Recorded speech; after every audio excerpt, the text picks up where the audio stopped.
soboto se zaključuje Evropski teden mobilnosti. Več kot 2000 evropskim mestom so se pridružila tudi številna slovenska. Namen akcije je predvsem zmanjšati hrup in vsebnost škodljivih delcev v zraku v mestnih središčih. V Ljubljani so s prvimi podatki letošnje akcije zadovoljni. Kar zadeva hrupa, so podatki izredno zadovoljivi, hrup je bistveno zmanjšan. Ogljikovi dioksidi, moram povedati, da promet ni glavni dejavnik vpliva na te pline, je pa prvi podatki kažejo, da je pa dušikovih oksidov precej zmanjšan vpliv. Med tednom mobilnosti so v mesto za promet zaprli Slovensko cesto. Pa se je zaradi tega zgostil promet na drugih cestah?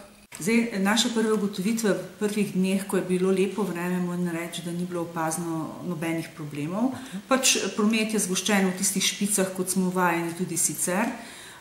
Nekoliko je mogoče bil včeraj težji dan, ker je bilo deževje in to je stalna praksa in poznamo, da se takrat pojavljajo težave. Tako da drugače mislimo, da je predvsem na to, da nimamo nobenih problemov z prometom, prispel v veliki meri odprtje Fabjanovega mostu pred kratkim, ker smo s tem zaokrožili ta ring okoli Ljubljane in se je zelo veliko prometa preusmerili preko Fabjanovega mosta in hkrati tudi Štajerska cesta na novo odprta. Tako da to so vse ti ukrepi, ki blažijo potem zaprtje, recimo konkretno zdaj Slovenske ceste. Začasno zaprtje Slovenske ceste je tudi neke vrste generalka. Mestna oblast že načrtuje, da bi cesto popolnoma zaprli za promet.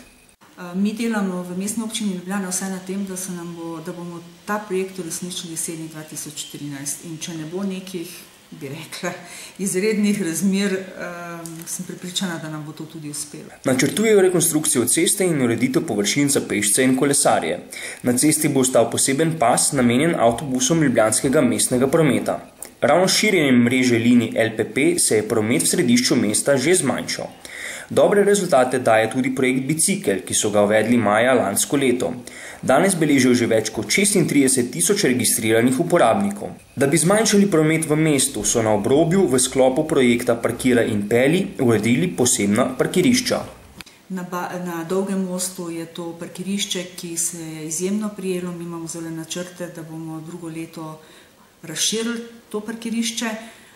Potem v življenju je tudi tovrstno parkirišče v Stožicah in načrtujemo še dodatnih 5. Tako da smo prepričani, da je to prava pot za to, da se pa vsi tisti, ki se dnevno vozijo v Ljubljano, ostanejo na teh parkiriščih in je za njih to tudi z finančnega vidika in časovnega ugodneje.